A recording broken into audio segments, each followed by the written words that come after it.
इतने ज़्यादा रिजल्ट आपके दिमाग में रहेंगे। मैं ये नहीं कहूँगा कि आपको रटना है, प्रैक्टिस के साथ वो रिजल्ट आपको अपने आप याद हो जाते हैं। तो जितनी ज़्यादा हम प्रैक्टिस में रहेंगे वो रिजल्ट याद होंगे और उन रिजल्ट के बेसिस पे हम सवाल बड़े आराम से जल्दी लगा सकते हैं। राइट, तो हम शुरू करने जा रहे हैं मैग्नेटिज्म। तो पहले तो हम आपको ये बताना चाहते हैं कि जो मैग्नेटिज्म है, जो मैग्नेटिक फील्ड है, वो किस वजह से इंड्यूस्ड हुआ, किस वजह से डेवलप हुआ। राइट, तो पहले तो मैग्नेटिज्म का कॉज क्या है हम आपको ये एक्सप्लेन करेंगे, फिर उसके बेसिस पे हम लोग कई रिजल्ट पढ़ेंगे। ठीक है, तो ज़रा समझते हैं।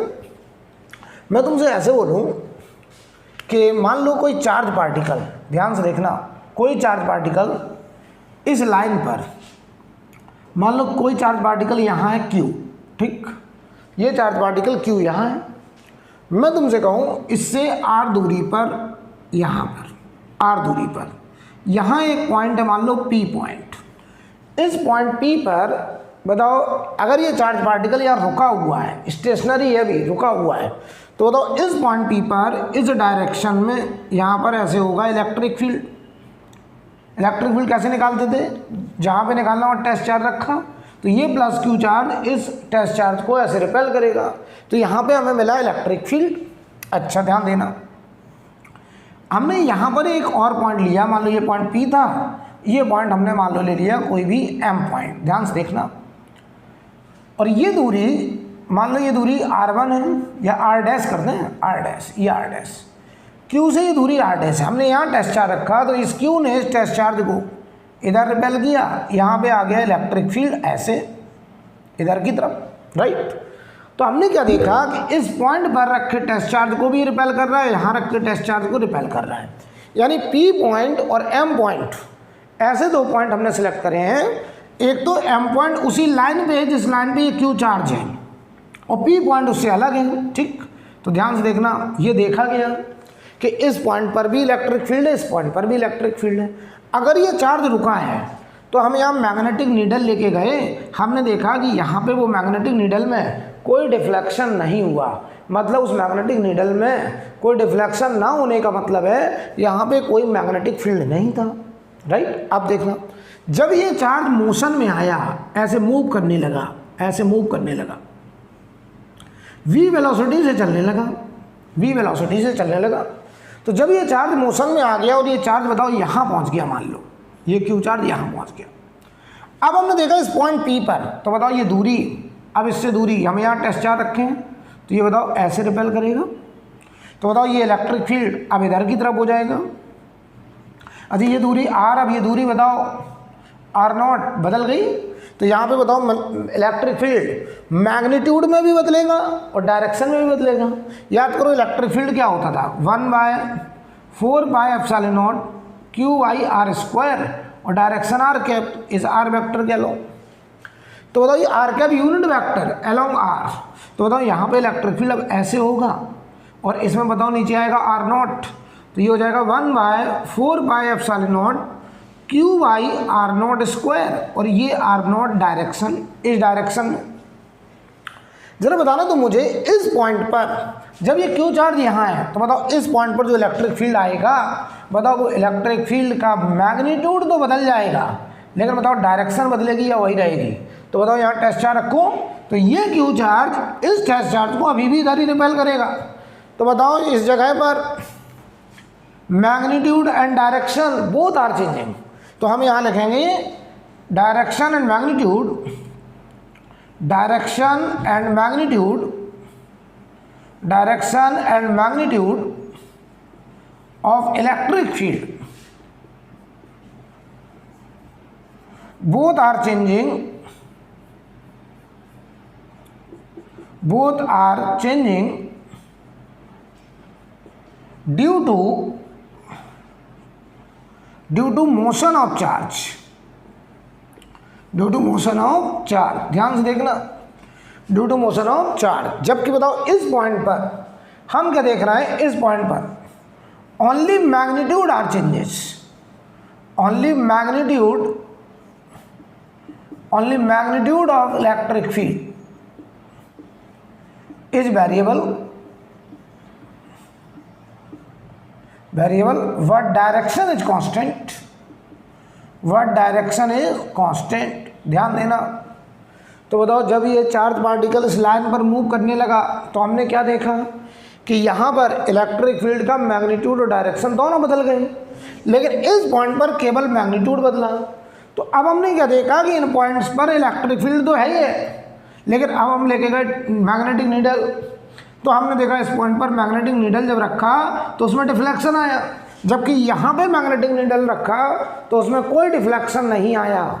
इसका मतलब ये साबित हुआ कि जब ये चार्ज रुका हुआ था, स्टेशनरी था, तब यहाँ रखे मैग्नेटिक नीडल में कोई डिफ्लेक्शन नहीं था, यहाँ रखे मैग्नेटिक नीडल में कोई डिफ्लेक्शन नहीं था। लेकिन जब ये चार्ज मोशन में आया तो यहाँ रखे मैग्नेटिक नीडल में डिफ्लेक्शन आया, लेकिन यहाँ रखे मैग्नेटिक नीडल में अभी भी कोई डिफ्लेक्शन नहीं आया। इसका मतलब ये हुआ कि इस पॉइंट पर तो मैग्नेटिक फील्ड जनरेट हुआ, लेकिन इस पॉइंट पर मैग्नेटिक फील्ड जनरेट नहीं हुआ। तो एक बात समझ में आ गई कि चार्ज पार्टिकल जिस लाइन पर मूव करता है उस लाइन पर रखे मैग्नेटिक नीडल में कोई डिफ्लेक्शन नहीं होता है। इसका मतलब उस लाइन पर कोई मैग्नेटिक फील्ड क्रिएट नहीं होता है, लेकिन उसके सराउंडिंग में यहाँ मैग्नेटिक फील्ड का इफेक्ट क्रिएट हुआ, राइट। तो हमने देखो अपना रिजल्ट क्या बनाया कि जिस लाइन पर चार्ज पार्टिकल मोशन करेगा उस लाइन पर कोई मैग्नेटिक फील्ड नहीं होगा, लेकिन उस लाइन के इधर उधर मैग्नेटिक फील्ड का इफेक्ट आएगा। और ये बात हमने कंफर्म किससे करी? मैग्नेटिक नीडल से, राइट। अच्छा एक बात और बताऊँ, इस लाइन पर मैग्नेटिक नीडल में डिफ्लेक्शन नहीं आया, इस पॉइंट पर मैग्नेटिक नीडल में डिफ्लेक्शन आया। इसका मतलब यहाँ पे मैग्नेटिक फील्ड का इफेक्ट है, लेकिन यहाँ मैग्नेटिक फील्ड का इफेक्ट नहीं है। कब? जब ये चार्ज पार्टिकल मोशन में आ गया। अच्छा जब चार्ज पार्टिकल रेस्ट पे था तो मैग्नेटिक नीडल में यहाँ पे भी कोई डिफ्लेक्शन नहीं था, यहाँ पे भी कोई डिफ्लेक्शन नहीं था, लेकिन जब ये चार्ज मोशन में आया तो यहाँ वो डिफ्लेक्शन देखा गया, लेकिन यहाँ वो डिफ्लेक्शन अभी भी नहीं है। इसका मतलब चार्ज के मोशन की वजह से सराउंडिंग में मैग्नेटिक फील्ड जनरेट हुआ, लेकिन उस लाइन पर मैग्नेटिक फील्ड जनरेट नहीं हुआ। तो अब सवाल ये आ रहा है कि क्या वजह है कि मैग्नेटिक फील्ड क्रिएट हुआ। तो आप कहना सर चार्ज पार्टिकल जैसे मूव करा तो इस पॉइंट पर इलेक्ट्रिक फील्ड की मैग्नीट्यूड और डायरेक्शन दोनों बदली, जबकि इस पॉइंट पर इलेक्ट्रिक फील्ड का केवल मैग्नीट्यूड बदला। तो हमें एक बात तो समझ में आ रहा है कि जो नए टाइप का इन्फ्लुएंस, जैसे हम मैग्नेटिक फील्ड कहने जा रहे हैं, उसके जनरेट होने में बताओ इलेक्ट्रिक फील्ड का मैग्नीट्यूड बदलना रिस्पॉन्सिबल है या इलेक्ट्रिक फील्ड का डायरेक्शन बदलना रिस्पॉन्सिबल है। तो आप कहेंगे सर अगर मैग्नीट्यूड के बदलने से मैग्नेटिक फील्ड बनता तो मैग्नीट्यूड यहाँ भी बदल रहा है, यहाँ पे भी बदल रहा है, तो मैग्नेटिक फील्ड अगर यहाँ होता तो यहाँ भी होना चाहिए, लेकिन बताओ मैग्नेटिक फील्ड यहाँ नहीं है। इसका मतलब मैग्नीट्यूड के बदलने से, इलेक्ट्रिक फील्ड के मैग्नीट्यूड के बदलने से मैग्नेटिक फील्ड इंड्यूस नहीं हुआ। तो बताओ मैग्नेटिक फील्ड के जनरेट होने की वजह क्या रहा? आपने कहा सर इलेक्ट्रिक फील्ड का इस पॉइंट पे डायरेक्शन बदला, लेकिन इस पॉइंट पर इलेक्ट्रिक फील्ड का डायरेक्शनल रेट ऑफ चेंज 0 है, इसीलिए यहाँ पे मैग्नेटिक फील्ड नहीं है। इसका मतलब ये साबित हो रहा है कि मैग्नेटिक फील्ड के जनरेट होने की वजह है इलेक्ट्रिक फील्ड का directional rate of change. Electric field के मैग्नीट्यूड के बदलने से मैग्नेटिक फील्ड क्रिएट नहीं होता है, इलेक्ट्रिक फील्ड के डायरेक्शनल रेट ऑफ चेंज की वजह से मैग्नेटिक फील्ड जनरेट होता है, राइट। देखिए यहाँ से जब ये चार्ज पार्टिकल मूव करा तो इस पॉइंट पर इलेक्ट्रिक फील्ड का मैग्नीट्यूड भी बदला, डायरेक्शन भी बदला, लेकिन यहाँ केवल मैग्नीट्यूड बदला, तो यहाँ मैग्नेटिक फील्ड नहीं है। इसका मतलब मैग्नीट्यूड के बदलने से मैग्नेटिक फील्ड जनरेट नहीं होता है। किसकी वजह से होता है? डायरेक्शनल चेंज की वजह से, यानी इलेक्ट्रिक फील्ड के डायरेक्शनल रेट ऑफ चेंज की वजह से जनरेट होता है क्या? Magnetic field. एक बात तो समझ में आ गई। अब सुनो, तो मैं तुमसे कहूँ, इधर देखो ध्यान से, मैं तुमसे कहूँ मान लो ये एक वायर है या एक चार्ज पार्टिकल इस रास्ते पे मूव कर रहा है। अच्छा तो जिधर चार्ज आएगा, पॉजिटिव चार्ज आएगा, क्या उधर ही करंट होगा? तो चाहे से आप करंट कैरिंग वायर मान लो, और चाहे आप मान लो कि इसमें एक चार्ज पार्टिकल इस रास्ते पे मूव कर रहा है, राइट। हमसे कहा जाए कि मैग्नेटिक फील्ड की डायरेक्शन समझनी है। सबसे पहले तो एक बात बताओ, जिस रास्ते पे वो चार्ज पार्टिकल जाएगा उस रास्ते पे बताओ मैग्नेटिक फील्ड, या जिस वायर में करंट होगी उस वायर पे मैग्नेटिक फील्ड क्या होगा? तो आपका जवाब होगा 0। आप करो इस लाइन पर कोई मैग्नेटिक फील्ड नहीं होगा, तो ध्यान देना इस पॉइंट पर, इस पॉइंट पर, इस पॉइंट पर, इस पॉइंट पर, इस पॉइंट पर मैग्नेटिक फील्ड क्या होगा? 0। लेकिन यहाँ मैग्नेटिक फील्ड होगा, यहाँ मैग्नेटिक फील्ड होगा। अब वो मैग्नेटिक फील्ड की डायरेक्शन देखो कैसे डिसाइड करते हैं, वो हम आपको पहले बढ़िया से समझा दें, फिर हम लोग अभी वेक्टर फॉर्म में भी लिखेंगे, लेकिन आगे चल के हम लोग राइट हैंड पाम रूल इस्तेमाल करते हैं किसके लिए, मैग्नेटिक फील्ड की डायरेक्शन को देखने के लिए। अच्छे समझ लीजिए, मैग्नेटिक फील्ड की डायरेक्शन को देखने के लिए हम लोग किसका इस्तेमाल करेंगे, राइट हैंड पाम रूल। ठीक है, पाम रूल, हथेली, राइट हैंड पाम रूल। जरा समझते हैं। हालांकि वास्तव में कोई रूल की ज़रूरत होती नहीं है, क्योंकि मैग्नेटिक फील्ड की डायरेक्शन क्रॉस प्रोडक्ट की डायरेक्शन से आती है। अभी हम आपको समझा देंगे, पूरा बढ़िया समझा देंगे। ठीक है, तो चलिए पहले एक काम करिए, इसके बारे में थोड़ा सा लिख लीजिए, लिखिए ज़रा, थोड़ा लिखिए। लेकिन this is a force field, लेकिन this is a force field, this is a force field, this is a force field created by charge, this is a force field created by charge when they are in motion, when they are in motion. This is a force field created by charge when they are in motion. आगे लिखें, if the point charge, if the point charge moving, if the point charge moving, then electric field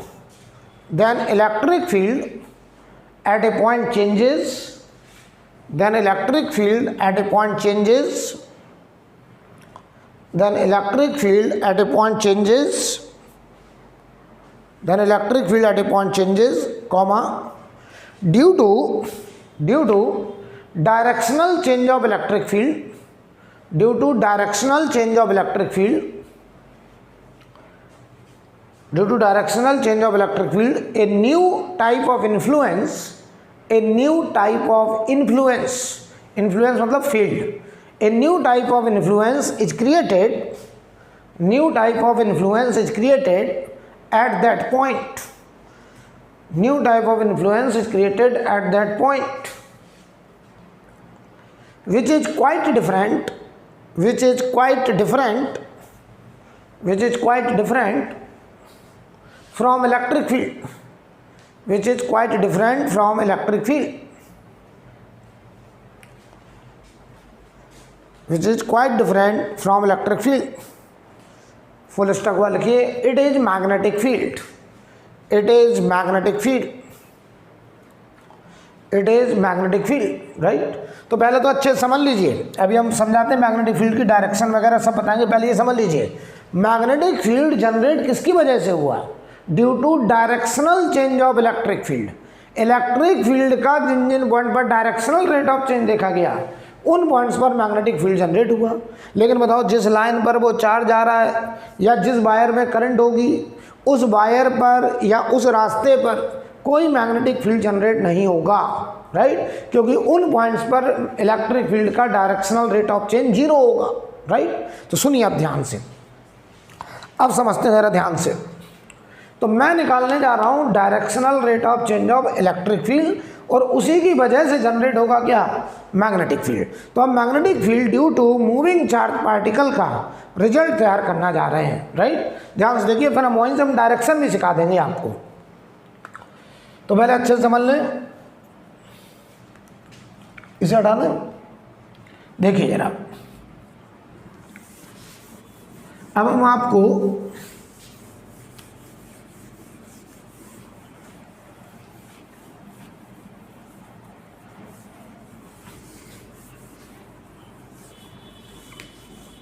यानी अगर charge move करेगा, charge motion में होगा, तो वो अपने सराउंडिंग में मैग्नेटिक फील्ड जनरेट करेगा, और उस रास्ते पर मैग्नेटिक फील्ड नहीं होगा जिस रास्ते पे वो चार्ज मूव करेगा, राइट? या ऐसे बोले किसी वायर में करंट होगा, तो वो वायर अपने सराउंडिंग में मैग्नेटिक इन्फ्लुएंस क्रिएट करेगा, लेकिन जिस वायर में करंट है उस वायर पर कोई मैग्नेटिक फील्ड नहीं होगा, राइट? क्योंकि उस पॉइंट्स पर, जिस रास्ते में करंट जा रहा है, उन पॉइंट्स पर बताओ directional rate of change of electric field क्या होगा, जीरो, इसलिए वहाँ पे मैग्नेटिक फील्ड इंड्यूस्ड नहीं होगा, राइट? अब समझते हैं जरा। तो हमें यहीं पे पहला जो रिजल्ट, बहुत सारे रिजल्ट्स होंगे, एक एक रिजल्ट आपको दिमाग में उठाना है। पहला रिजल्ट, और फिर हम वहीं से डायरेक्शन भी समझा देंगे। ऐसे डालो, magnetic field due to magnetic field due to moving charge particle, magnetic field due to moving charge particle, magnetic field due to moving charge particle. ठीक, ध्यान समझना, हम आपसे कह रहे हैं कोई भी चार्ज पार्टिकल पॉजिटिव चार्ज है प्लस क्यू, इस रास्ते पे मूव कर रहा है और v वेलोसिटी से जा रहा है, और यहाँ से r दूरी पर यहाँ पे कोई पॉइंट P है, इस पॉइंट P पर हम निकालना चाहते हैं मैग्नेटिक फील्ड, राइट। तो इस पॉइंट पर जो मैग्नेटिक फील्ड आएगा वो आएगा due to directional rate of change of electric field. अच्छा, तो जब ये चार्ज पार्टिकल यहाँ होगा तो यहाँ इलेक्ट्रिक फील्ड ऐसे होगा, और वो इलेक्ट्रिक फील्ड होगा कितना, 1/4πε0 q/r², और डायरेक्शन होगा r कैप इस r वेक्टर के अलॉन्ग, ये r वेक्टर था, तो इस r वेक्टर का यूनिट वेक्टर इस डायरेक्शन में होगा इलेक्ट्रिक फील्ड। ठीक है, तो ध्यान देना, मैं यहाँ लिखने चला मैग्नेटिक फील्ड निकालने जा रहा हूँ, तो पहले मैं लिखूंगा directional rate of change, directional rate of change of electric field.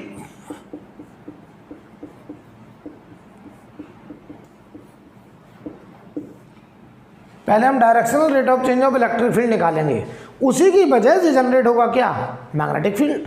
अच्छा, तो इन पॉइंट्स पर मैग्नेटिक फील्ड क्या होगा, जीरो। जिस रास्ते पे चार्ज मूव करेगा उन पॉइंट्स पर मैग्नेटिक फील्ड जीरो होगा। यहाँ मैग्नेटिक फील्ड होगा, यहाँ मैग्नेटिक फील्ड होगा, तो हम इस पॉइंट पर मैग्नेटिक फील्ड निकालने जा रहे हैं। तो सुनो, directional rate of change of electric field को हम लोग लिखते हैं dE/dt, और बेटा ये dE/dt होता है v cross E, velocity vector cross product of electric field vector.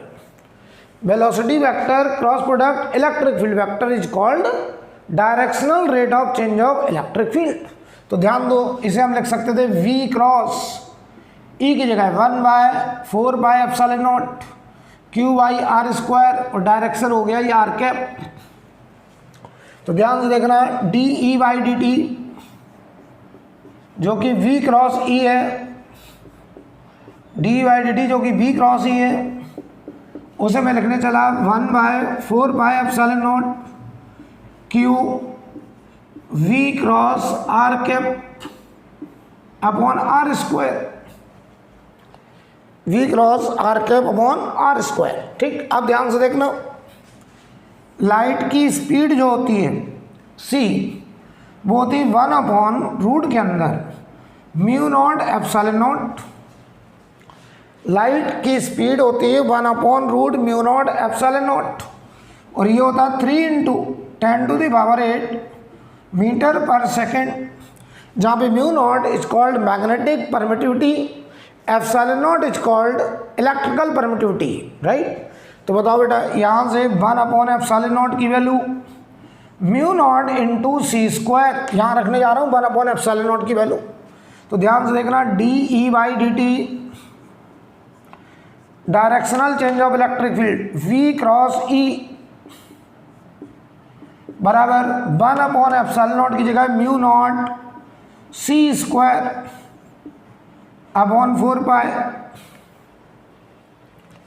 ठीक है, और ये देखो जरा, q v cross r cap upon r²।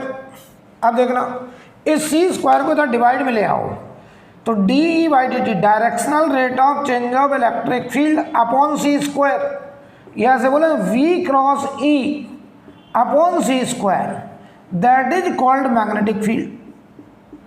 तो मैग्नेटिक फील्ड होता है directional rate of change of electric field upon c²।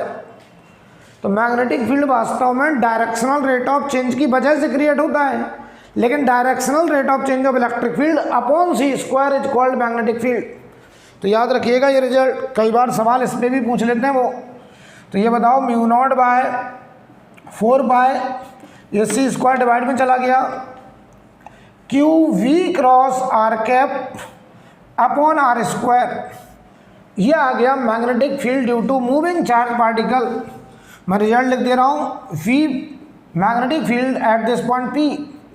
तो ये हो जाएगा mu naught upon 4 pi Q v cross r cap upon are square. ध्यान से देखिएगा, ये है वेक्टर फॉर्म में, या बताओ हम इसी को ऐसे लिखते हैं, बीपी को म्यू नॉट बाय 4 बाय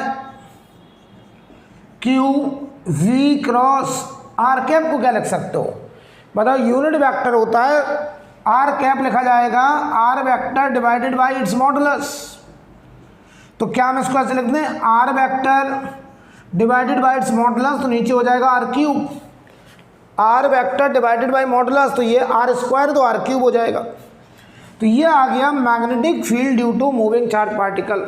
और ये ध्यान रहे, मैग्नेटिक फील्ड वास्तव में directional rate of change of electric field B cross E upon C square निकल के आया।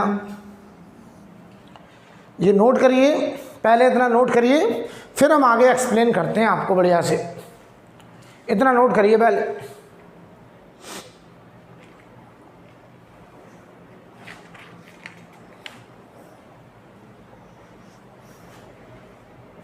नोट कर लीजिए आप लोग।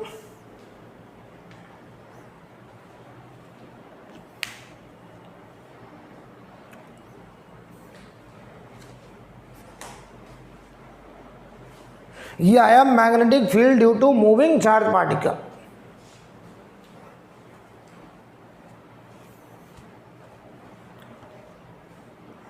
अब समझना बेटा, magnetic field due to moving charge particle का ये रिजल्ट आया है, ठीक है। और ये वास्तव में है क्या, v cross E by C square is magnetic field, v velocity vector cross E vector by C square. v cross E को बोलते हैं directional rate of change of electric field, यानी directional rate of change of electric field की वजह से magnetic field generate होता है। और जिस लाइन पे वो चार्ज पार्टिकल जा रहा है उस लाइन पर कोई मैग्नेटिक फील्ड नहीं होगा, क्योंकि उस लाइन पर बताओ v और इसी लाइन पर इलेक्ट्रिक फील्ड का क्रॉस प्रोडक्ट 0 होगा, तो उस लाइन पे कोई डायरेक्शनल रेट ऑफ चेंज नहीं होगा। क्लियर है? अब देखना जरा, मैं आपको कुछ समझाने जा रहा हूं।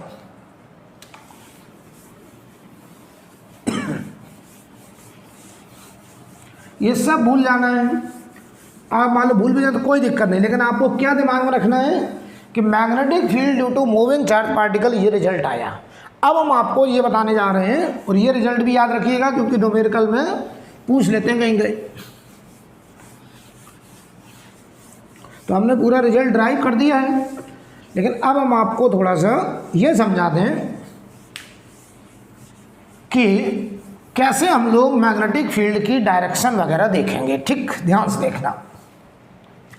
वास्तव में magnetic field due to moving charge particle, magnetic field due to moving charge particle,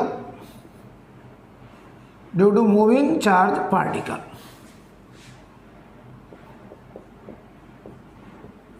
अभी अभी जो रिजल्ट हमने निकाला है वास्तव में वो रिजल्ट ये आया है, ध्यान से देखना, कि मैग्नेटिक फील्ड किसी भी पॉइंट पर mu not by 4 pi Q v cross r cap upon are square, ये आया है v cross r cap upon are square, यही तो आया निकल के। अच्छा, अब याद करो v क्रॉस r की डायरेक्शन, तो इसके लिए हमारे पास देखो दो वेक्टर हो गए, एक v वेक्टर एक r वेक्टर। तो ये v वेक्टर ये r वेक्टर, हमें इनके क्रॉस प्रोडक्ट की डायरेक्शन निकालनी है। तो मैग्नेटिक फील्ड की डायरेक्शन वास्तव में v क्रॉस r की डायरेक्शन होगी, v क्रॉस r की डायरेक्शन। और बताओ v क्रॉस r की डायरेक्शन, हम क्रॉस प्रोडक्ट आपको आता है अगर, तो ध्यान दीजिए कई रूल थे, राइट हैंड स्क्रू रूल। अगर हम अपने राइट हैंड से, ये मान लो एक स्क्रू है, ध्यान दीजिए, हम V से R की तरफ, ये V है ये R की तरफ, V से R की तरफ अगर हम स्मॉलर एंगल के थ्रू घूमें तो बताओ ये V है ये R है, तो अगर हम बताओ V से R की तरफ अगर जाएंगे तो क्लॉक जाएंगे। तो अगर हम अपने स्क्रू को क्लॉक घुमाएंगे तो बताओ इसका पॉइंटर बोर्ड के अंदर, तो यहाँ मैग्नेटिक फील्ड की डायरेक्शन आएगी इनवर्ड। तो राइट हैंड स्क्रू रूल लगा दो, या सीधा बोलो कि V क्रॉस R का एक रूल होता था राइट हैंड थंब रूल भी होता था। राइट हैंड थंब रूल क्या करते थे, हम अपने राइट हैंड की फिंगर को V से R की तरफ ऐसे कर्ल करेंगे, घुमाएंगे, तो बताओ अंगूठा बोर्ड के प्लेन के अंदर जा रहा है, तो यहाँ मैग्नेटिक फील्ड इनवर्ड। चाहे आप राइट हैंड स्क्रू रूल लगा दो, चाहे राइट हैंड थंब रूल लगा दो। अब इसी के लिए एक रूल और आता है, राइट हैंड पाम रूल। क्या? राइट हैंड पाम रूल, जो हम लोग यूज करेंगे अब आगे। वास्तव में ये कोई रूल जरूरत का नहीं, वास्तव में क्रॉस प्रोडक्ट है। वास्तव में मैग्नेटिक फील्ड की डायरेक्शन कौन बता रहा है? V cross R। तो हम लोग कई जगह क्या करते हैं, मैग्नीट्यूड अलग लिख देते हैं और डायरेक्शन अलग लिख देते हैं। तो डायरेक्शन के लिए हम लोग चाहे राइट हैंड स्क्रू रूल लगाएं, चाहे राइट हैंड थंब रूल लगाएं, चाहे राइट हैंड पाम रूल लगाएं। अब सवाल ये आया कि सर कंफ्यूज मत करिए, एक रूल बता दो, हम उसी को फॉलो करें। तो मैं आपको सजेस्ट कर रहा हूं कि आप फॉलो करिए राइट हैंड पाम रूल। क्या? राइट हैंड पाम रूल में ध्यान दीजिए, ये जो अंगूठा है राइट हैंड, पहले राइट हैंड देखिए, ये अंगूठा करंट की डायरेक्शन या पॉजिटिव चार्ज के मोशन की डायरेक्शन, किसका? करंट का डायरेक्शन या पॉजिटिव चार्ज के मोशन का डायरेक्शन। वास्तव में ये वेलोसिटी वेक्टर का डायरेक्शन हो गया। तो ये देखो पॉजिटिव चार्ज का डायरेक्शन, फिंगर कर दो आर की तरफ, तो फिंगर कर दी आर की तरफ, तो बताओ जो हथेली है, बताओ वो बोर्ड के प्लेन के अंदर जा रहा है, तो इनवर्ड।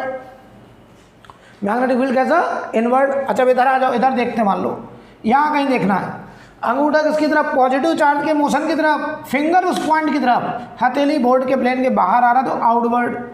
तो ये जो डॉट है, इस पॉइंट पर मैग्नेटिक फील्ड डॉट का मतलब होता है आउटवर्ड, आउटवर्ड, और ये क्रॉस का मतलब है इनवर्ड।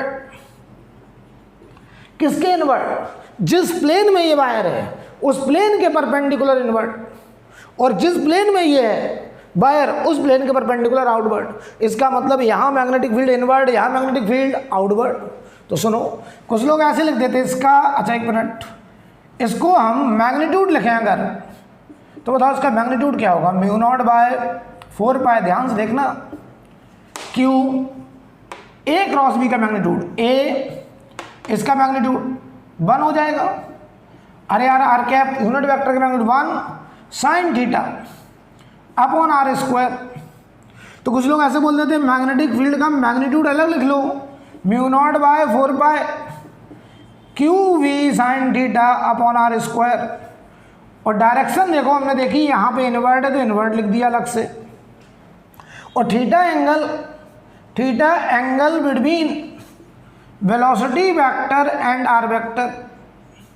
ये अब आपको याद रखना है कि magnetic field due to moving charge particle लिखने का तरीका mu not by 4 pi Q v cross r cap upon are square लिख दो, या मैग्नीट्यूड अलग लिख दो, mu not by 4 pi Q we sine theta upon are square, जहाँ पे theta is the angle between velocity vector and are vector, और हमारा आर स्क्वायर नीचे है, और डायरेक्शन हम अलग से लिख देंगे इनवर्ड या आउटवर्ड। और इनवर्ड आउटवर्ड देखने के लिए हम कौन सा हैंड यूज करेंगे? राइट।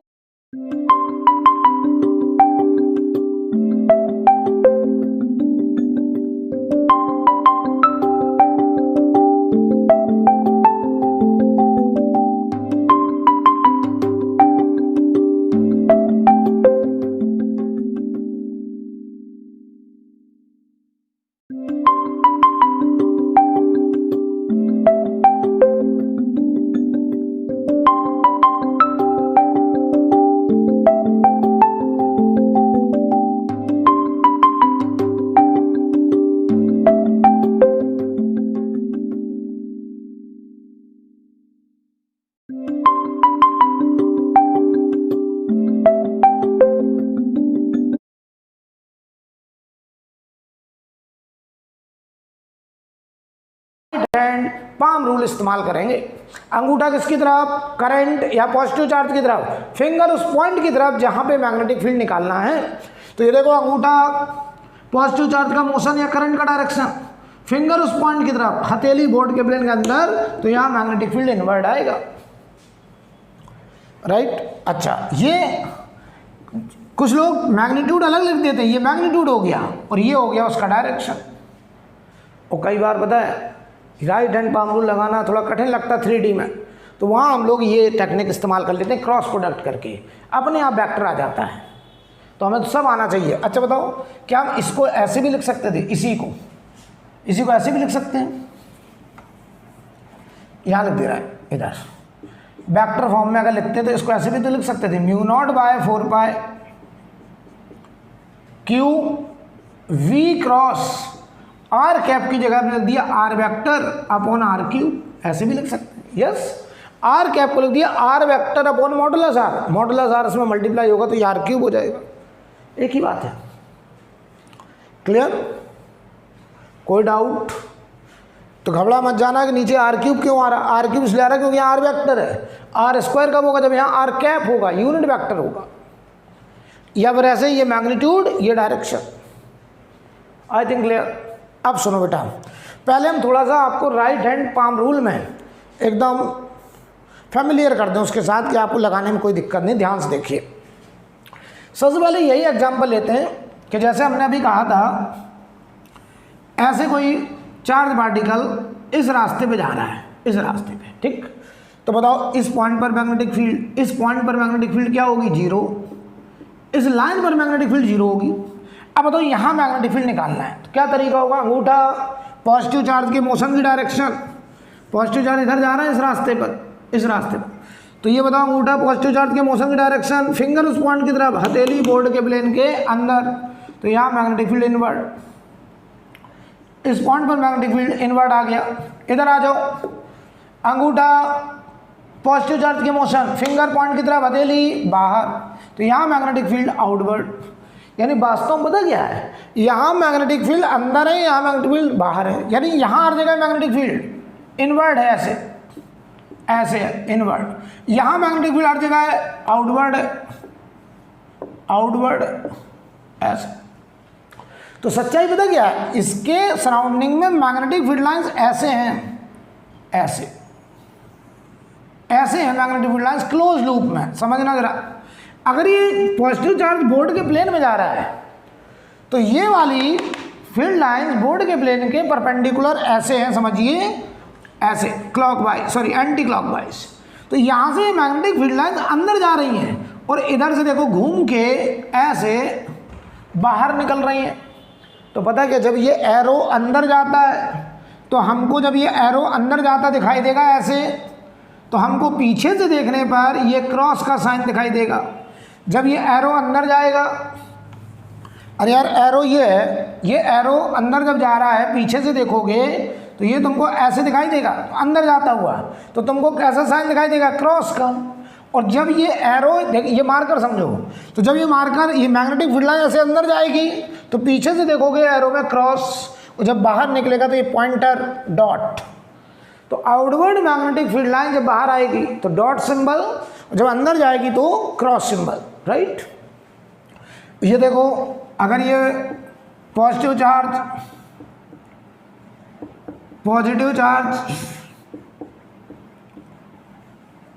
मोशन इन प्लेन, अगर ये पॉजिटिव चार्ज का मोशन प्लेन में है तो magnetic field perpendicular to plane होगा, तो ये परपेंडिकुलर टू प्लेन होगा, राइट? अब देखना, तो हम पहले आपको थोड़ा सा डायरेक्शन में एकदम वो कर दें कंफर्म कि आपको कभी कोई दिक्कत ना हो राइट हैंड पाम रूल लगाने में।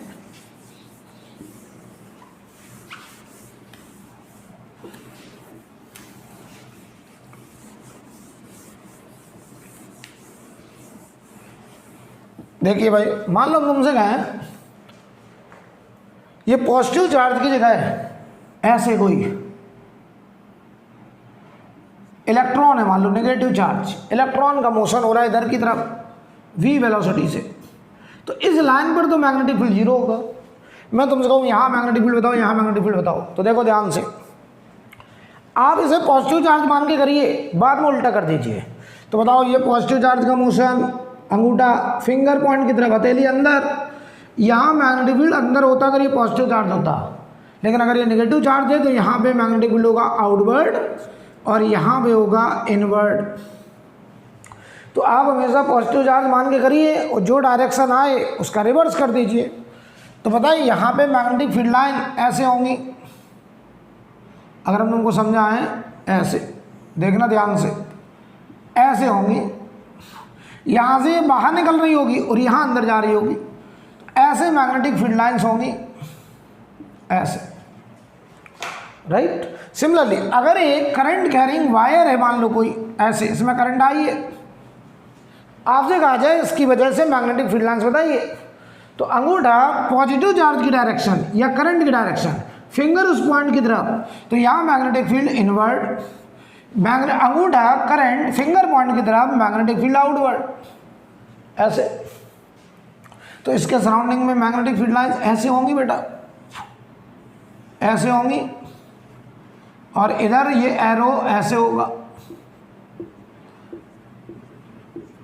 ऐसे। यहां से मैग्नेटिक फील्ड लाइन बाहर निकल रही होंगी, यहां से अंदर जा रही होंगी। तो अगर ये करंट कैरिंग वायर है, current carrying wire,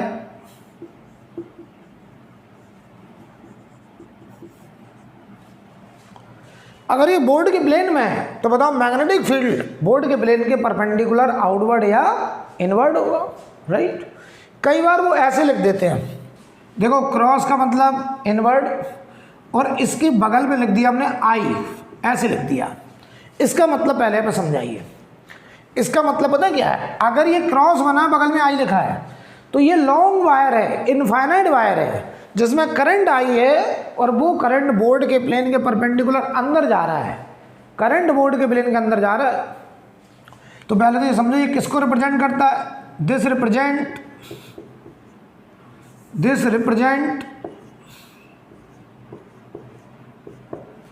represent a long wire, long का मतलब infinite wire, long wire carrying a current, long wire carrying a current i perpendicular inward, perpendicular to plane बोलते हैं, परपेंडिकुलर टू प्लेन इनवर्ड। ध्यान से देखना, यानी वास्तव में ये एक वायर को रिप्रेजेंट कर रहा है जो बोर्ड के प्लेन के परपेंडिकुलर अंदर करंट जा रहा है। ध्यान से देखना, अगर हम कहते हैं ऐसे एक वायर बना दें और उसके बगल में डॉट के साथ आई लिख दें, ये भी एक लॉन्ग वायर है, लॉन्ग वायर मतलब इनफाइनाइट वायर।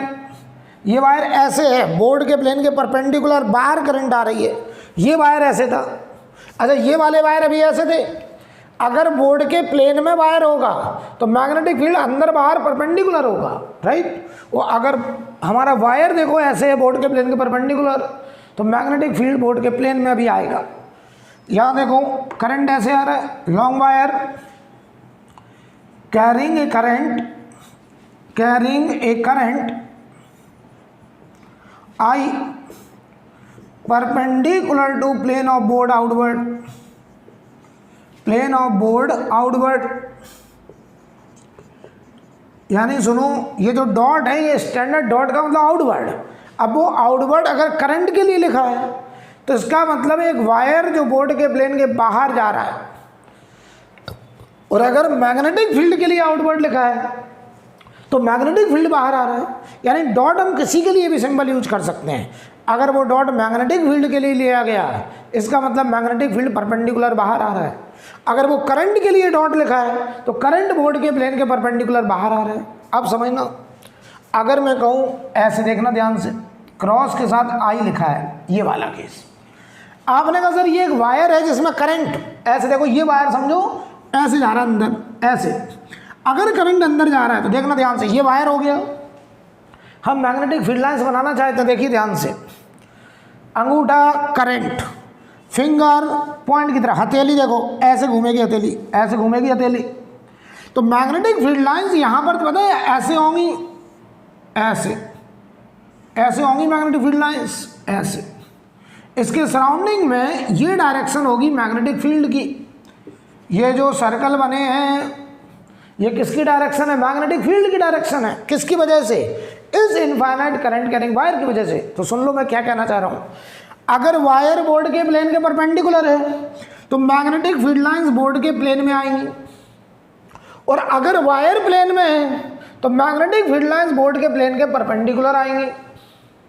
तो अगर ये वायर बोर्ड के प्लेन में होगा तो मैग्नेटिक फील्ड बाहर अंदर परपेंडिकुलर होगा, और वायर अगर परपेंडिकुलर है तो मैग्नेटिक फील्ड लाइंस बोर्ड के प्लेन में होगी।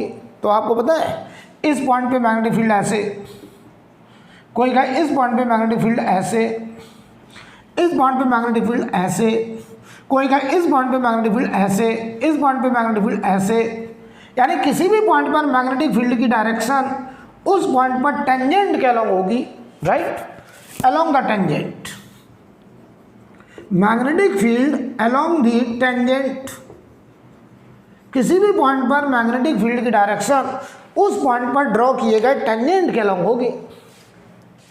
बहुत अच्छे समझ लो बेटा, जब ये वायर बोर्ड के प्लेन में था, जब ये बोर्ड के प्लेन में ऐसे वायर पड़ा था तो मैग्नेटिक फील्ड को ऐसे जा रहा था, इधर घुस के बाहर से पीछे से घूम के ऐसे निकल के आ रहा था, ऐसे क्लोज लूप बना रहा था। तो आपको पता है आप क्या देख रहे थे कि मैग्नेटिक फील्ड यहाँ से अंदर जा रहा है, यहाँ से निकल रहा है, तो आपको इधर मैग्नेटिक फील्ड क्रॉस दिखाई दिया, इधर डॉट दिखाई दिया, पूरी लाइन्स दिखाई नहीं दी। लेकिन जब हमने वायर को ऐसे लिया तो अब मैग्नेटिक फील्ड लाइन्स ऐसे ऐसे क्लोज लूप्स बन रहे हैं ऐसे, राइट। तो एक बात बिल्कुल क्लियर है, अगर वायर बोर्ड के प्लेन में होगा तो मैग्नेटिक फील्ड बोर्ड के प्लेन के परपेंडिकुलर अंदर बाहर होगा। अगर वायर बोर्ड के प्लेन के परपेंडिकुलर अंदर बाहर करंट रखेगा तो मैग्नेटिक फील्ड बोर्ड के प्लेन में होगा, जैसा कि यहाँ है। अब देखो, अगर कोई वायर ऐसे होगा, ऐसे वायर आई लिख दें, हम तुमसे कहें इसकी वजह से, तो देखो ये वायर है, अंगूठा वायर, फिंगर मान लो इस पॉइंट की तरफ, हथेली नीचे ऐसे, बताओ ये हथेली ऐसे घूम रहा है, ऐसे घूम रहा है, तो ये जैसे जैसे हथेली घूमेगा मैग्नेटिक फील्ड ऐसे घूमेगा, ऐसे होगा मैग्नेटिक फील्ड। तो बताइए जरा, इसकी वजह से ये देखो अंगूठा करंट फिंगर पॉइंट की तरफ, तो magnetic field lines anti clockwise ऐसे, यहाँ magnetic field line anti clockwise ऐसे। तो इस वायर की वजह से मैग्नेटिक फील्ड लाइंस ऐसे होंगी एंटी क्लॉकवाइज, समझ गए? आई थिंक क्लियर। आपको पता है कोई कहे नहीं हमें तो इस पॉइंट पे मैग्नेटिक फील्ड बताओ, टेंजेंट के लो, इस पॉइंट मैग्नेटिक फील्ड ऐसे टेंजेंट के लो, ये बताओ मैग्नेटिक फील्ड प्लेन में है, ये वायर बोर्ड के प्लेन के परपेंडिकुलर बाहर है, वायर ऐसे है, मैग्नेटिक फील्ड बोर्ड के प्लेन में। कोई कहा नहीं हमको तो मैग्नेटिक फील्ड यहाँ पे बताओ, यहाँ ऐसे होगा। कोई कहा नहीं हमको तो इस पॉइंट पे मैग्नेटिक फील्ड बताओ, ऐसे होगा टेंजेंट के लो। तो मैं यहाँ लिख दे रहा हूँ, magnetic field lines are in plane of board, are in plane of board. ये मैग्नेटिक फील्ड लाइंस बोर्ड के प्लेन में एंटी क्लॉक है, ये मैग्नेटिक फील्ड लाइंस बोर्ड के प्लेन में क्लॉक है, जबकि ये मैग्नेटिक फील्ड लाइंस ये वाली देखो wire in plane, current carrying wire in plane, wire अगर प्लेन में है तो मैग्नेटिक फील्ड लाइंस,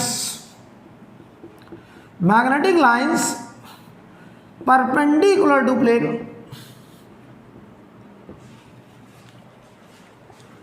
राइट। तो एकदम क्लियर हो गई स्टोरी।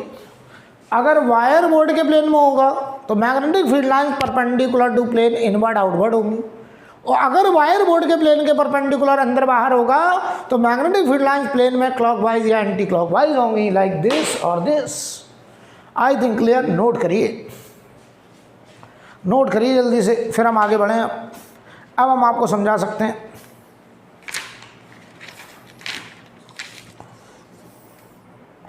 और कभी भी निगेटिव चार्ज होगा तो आप उसे पॉजिटिव मान के पहले मैग्नेटिक फील्ड की डायरेक्शन निकाल लो, राइट हैंड पाम रूल से, जो निकले उसका उल्टा कर दो, रिवर्स कर दो।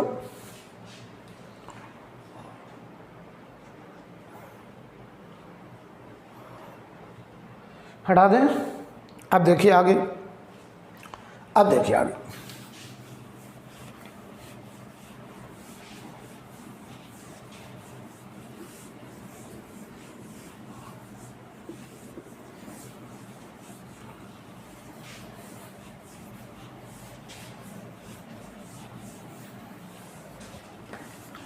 अब इसमें बेटा बहुत सारे स्टैंडर्ड रिजल्ट हैं, जिसमें हमने आपको एक रिजल्ट बता दिया है।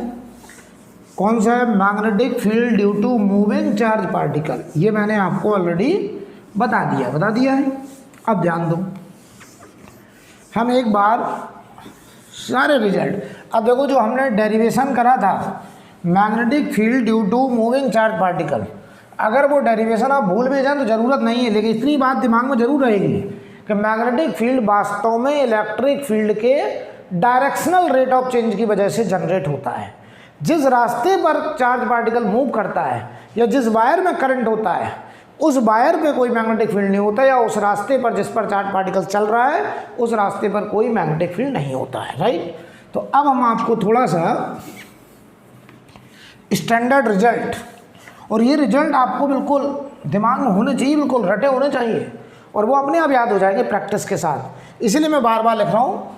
तो पहला जो केस था, पहला जो रिजल्ट है, बहुत सारे रिजल्ट होंगे बेटा, इसलिए बिल्कुल ये दो टॉपिक इलेक्ट्रोमैग्नेटिज्म, इनमें कुछ दिखाई नहीं देता है, सब हमको फील करना पड़ेगा और रिजल्ट्स दिमाग में रखने पड़ेंगे। तो सबसे पहला केस 1 जो था, magnetic field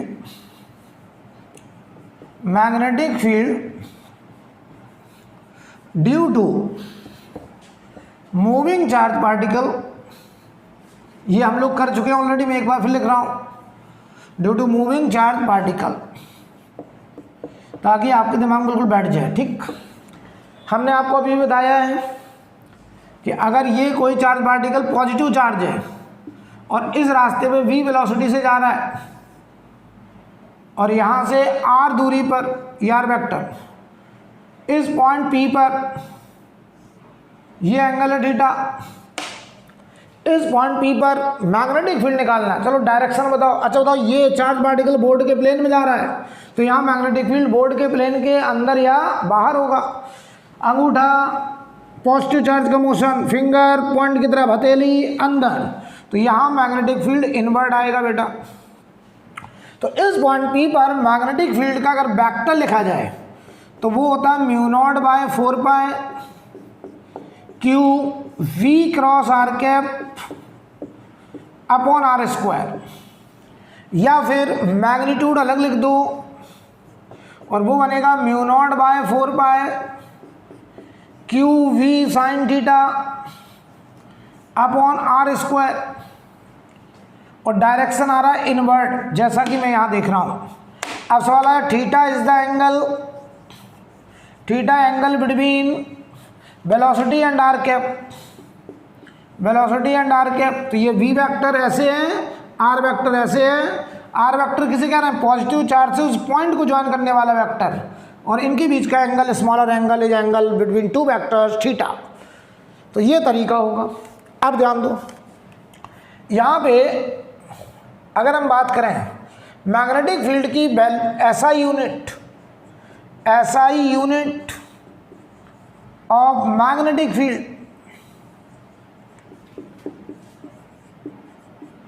SI unit of magnetic field, ये होता है टेस्ला, इसको हम लोग T से डिनोट करते हैं, कैपिटल T, टेस्ला, जहां पे 1 tesla is equal to 1 weber per metre square. Weber flux की यूनिट होगी, मैग्नेटिक फ्लक्स, या यही इक्वल टू होता है 10⁴ gauss. 1 tesla 1 weber per metre square या 10⁴ गॉस, राइट। ये हमारा गॉस भी मैग्नेटिक फील्ड का यूनिट है, लेकिन 10⁴ गॉस 1 टेस्ला के बराबर होगा। अब समझो, यहाँ पे जो μ0/4π इसकी वैल्यू समझो, तो जो μ0/4π है उसकी वैल्यू होती है 10⁻⁻7, 10⁻⁻7। यूनिट देखो जरा, ये टेस्ला ये मीटर पर सेकंड होता है, वेलोसिटी, तो मीटर कट जाएगा, टेस्ला इंटू मीटर, और Q/सेकेंड कूलम अपॉन सेकेंड एम्पियर। तो ये बताओ क्या बनेगा? टेस्ला मीटर एम्पियर इनवर्स, ये μ0/4π की यूनिट होगी। μ0/4π 10⁻⁻7 tesla metre ampere inverse, right. इतनी बात बिल्कुल दिमाग में उठा लीजिए, अभी न्यूमेरिकल में ये सब यूज होगा। अब देखो केस 2, पहला केस था magnetic field due to moving charge particle. अब केस 2 है magnetic field due to current carrying wire segment. तो डालिए मैग्नेटिक फील्ड ड्यू टू, और ये रिजल्ट बेटा बिल्कुल याद होनी चाहिए, magnetic field due to current carrying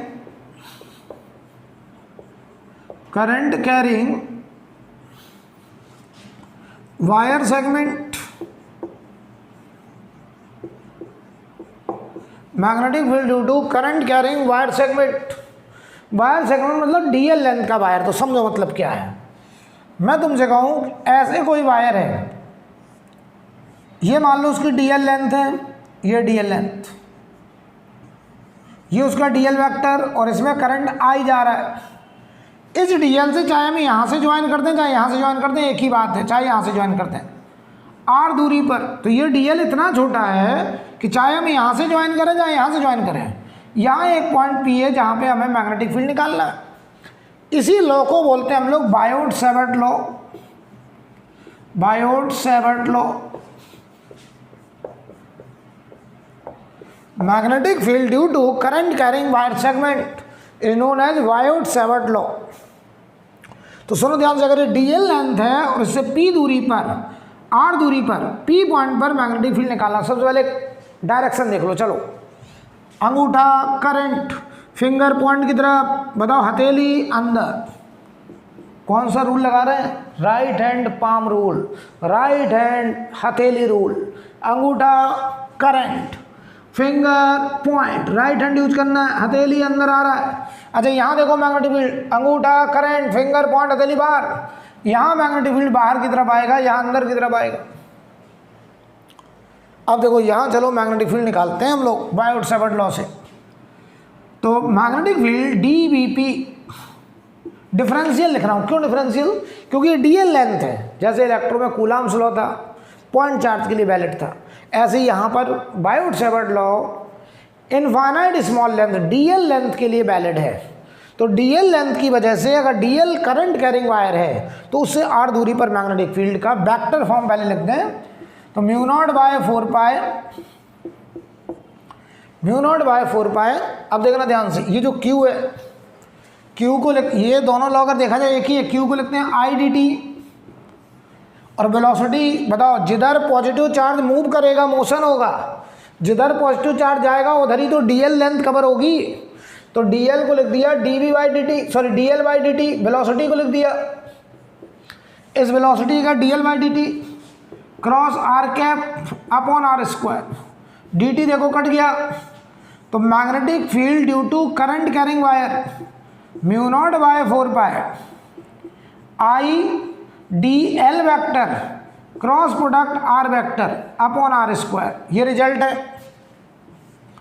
ये वेक्टर फॉर्म में रिजल्ट है। ये magnetic field due to current carrying wire segment की वजह से वेक्टर फॉर्म में रिजल्ट। कुछ ही लोग कहते हैं इसको सर मैग्नीट्यूड अलग लिख दो। तो देखो मैग्नीट्यूड में अलग लिख रहा हूँ, मैग्नेटिक फील्ड का मैग्नीट्यूड अलग लिख रहा हूँ, ध्यान से देखिएगा। तो बताओ ये क्या आएगा, इसको ओपन करेंगे, mu not by 4 pi I D L, इसका magnitude 1 sine theta upon are square, और डायरेक्शन आ गई इनवर्ड, और यहाँ लिख दे रहे हैं theta angle between DL vector और आर कैप की डायरेक्शन आर वेक्टर है। तो theta angle between DL vector and are vector. तो ये दोनों रिजल्ट लगभग एक ही है अगर देखा जाए भाई। जिधर पॉजिटिव चार्ज आएगा उधर ही डीएल कवर होगा। और ये एंगल थीटा देखो, ये डीएल और ये आर के बीच का एंगल, ये एंगल है थीटा। बढ़िया समझ लीजिए, ये एंगल है थीटा, डीएल और आर के बीच का एंगल। तो magnetic field due to current carrying wire segment that is Biot Savart law mu not by 4 pi I D l cross r cap upon are square, या मैग्नीट्यूड अलग कर दो, mu not by 4 pi I D l sine theta upon are square. Theta is the angle between d l vector and are vector. और direction देखने के लिए हम right hand हथेली रूल, पाम रूल, अंगूठा करंट की डायरेक्शन या positive charge के मोशन की डायरेक्शन, फिंगर उस पॉइंट की तरफ आर वेक्टर के अलॉन्ग जिस पॉइंट पर मैग्नेटिक फील्ड निकालना है, हथेली हमको मैग्नेटिक फील्ड का डायरेक्शन दे देगा। फॉर एग्जांपल हमें यहाँ मैग्नेटिक फील्ड निकालना है, ये हमारा डीएल है, तो अंगूठा करंट की डायरेक्शन में, फिंगर हमारे उस पॉइंट की तरफ, हथेली अंदर आ रहा है। आई थिंक क्लियर। चलिए एक सवाल लिखिए। तो अभी जो सीखा है इस पर हम लोग एक दो सवाल कर लेते हैं। पहले हटा दें।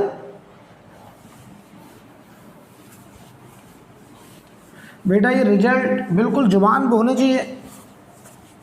हम लोग साथ में न्यूमेरिकल भी करते हुए चलेंगे। जैसे पहले पूरा मैग्नेटिक फील्ड अगर हम ख़त्म करेंगे तो मैग्नेटिक फील्ड का हर टाइप का सवाल क्लास में करेंगे, यानी असाइनमेंट को हम क्लास में ही डिस्कस करते चलेंगे सवाल के माध्यम से, ठीक है। तो आप बिल्कुल चिंता ना करें।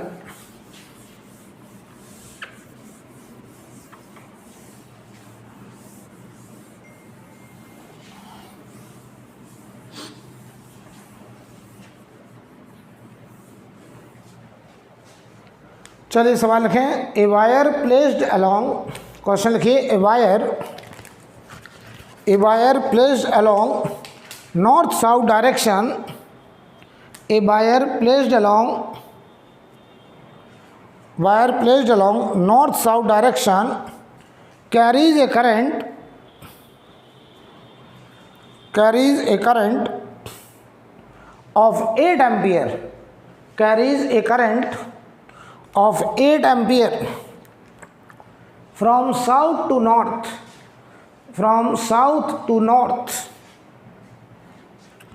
find magnetic field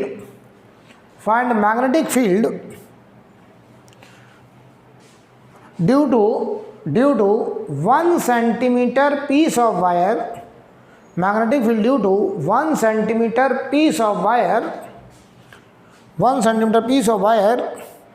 at a point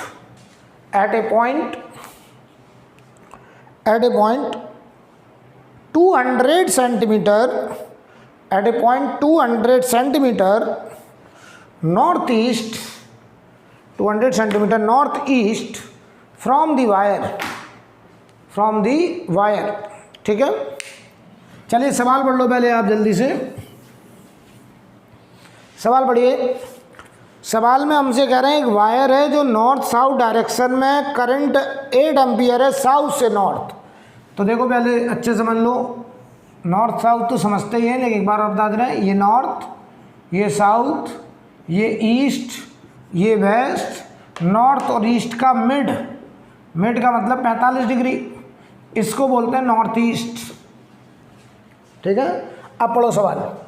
हमारे पास एक वायर है जिसमें करंट साउथ से नॉर्थ जा रहा है। कितना करंट जा रहा है बेटा? 8 एम्पियर। सवाल पढ़ लो। इसकी लेंथ कितनी है? डीएल लेंथ है ये, डीएल, क्योंकि 1 सेंटीमीटर का है, बहुत स्मॉल लेंथ, तो हम इसको डीएल लेंथ कंसीडर कर लेंगे, ठीक। अब बताओ, कह रहे हैं कि एक पॉइंट है 200 सेंटीमीटर का मतलब क्या हुआ? 200 सेंटीमीटर का मतलब 2 मीटर दूरी पे है। बताओ इस वायर से 2 मीटर की दूरी पर किस डायरेक्शन में? नॉर्थ ईस्ट तो लिखा है, नॉर्थ ईस्ट बताओ इधर ऐसे। पहले एक बात समझ लो, ये 1 सेंटीमीटर वास्तव में ये है, ये हो गया 1 सेंटीमीटर, समझना। इससे हम देखो, चाहे इसे ज्वाइन कर दें, चाहे इसे ज्वाइन कर दें, चाहे इसे ज्वाइन कर दें, ये दूरी सब एक ही है, क्योंकि ये वास्तव में डीएल लेंथ है। लेकिन यहाँ हमने उसको थोड़ा बड़ा दिखा दिया, तो अब घबराना नहीं कि यहाँ से क्यों ज्वाइन कर रहे हैं, यहाँ से क्यों नहीं कर रहे हैं, मिड से क्यों नहीं कर रहे हैं, चाहे जहाँ से ज्वाइन कर दीजिए। बताओ डीएल का मतलब समझे कुछ? अगर ये डीएल है तो ये दूरी अगर आर, तो ये दूरी भी आर। वास्तव में ये डीएल इनफाइनाइट स्मॉल पार्ट है, बहुत छोटा सा सेगमेंट है, राइट। तो ध्यान दीजिए। तो अगर हम आपसे कहें कि इस डीएल से आर कितनी दूरी है? आर की 2 मीटर, 200 सेंटीमीटर। इस पॉइंट पी पर हमको मैग्नेटिक फील्ड पूछा है। बताओ बेटा, मैग्नेटिक फील्ड, सबसे पहले बताओ करंट डायरेक्शन देख लो। अंगूठा करंट, फिंगर उस पॉइंट की तरफ, बताओ हथेली बोर्ड के प्लेन के परपेंडिकुलर इनवर्ड आ रहा है मैग्नेटिक फील्ड। अब हम आपसे कहें इस मैग्नेटिक फील्ड का मैग्नीट्यूड बताओ। चलो भाई, तो मैं ऐसे कर दूं, मैग्नेटिक फील्ड का मैग्नीट्यूड आप लिखते थे mu not by 4 pi I D l sine theta upon are square, और डायरेक्शन आ रही है इनवर्ड। चलो वैल्यू रख देते हैं। ये हुआ 10⁻⁷, करंट है 8 एम्पियर, डीएल है 1 सेंटीमीटर, तो 1 × 10⁻², sine theta, theta is the angle, यहाँ लिख देना साफ साफ, theta is the angle between d l vector and r vector. तो बताओ डी एल वैक्टर ये है, आर वैक्टर ये है, ये एंगल 45 है, क्योंकि नॉर्थ ईस्ट में गए, नॉर्थ ईस्ट में गए हो तो ये भी 45, ये भी 45, राइट। तो यहाँ बताओ sine 45 upon are square, 2 metre का स्क्वायर, और डायरेक्शन आएगी इनवर्ड। ये आ रहा है मैग्नेटिक फील्ड इस पॉइंट पी पर। चलो जल्दी से बताओ, सॉल्व करो। वैल्यू मैंने सब रख दिया है, μ0/4π की वैल्यू भी रख दी है। सॉल्व करने पर ही वैल्यू 1.4 × 10⁻⁹ टेस्ला, और डायरेक्शन आ रहा है इनवर्ड। ये आंसर आ रहा है, नोट कर लीजिए।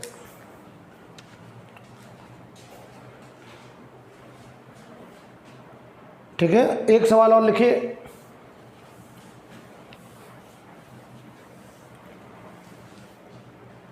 यार ये बात समझ में आनी चाहिए कि ये एंगल 45 कैसे हो गया, और ये आर दूरी चाहे हम यहाँ से ज्वाइन करें, चाहे यहाँ से ज्वाइन करें, चाहे यहाँ से ज्वाइन करें, सारी दूरी 2 मीटर ही होगी, क्योंकि ये डीएल सेगमेंट है।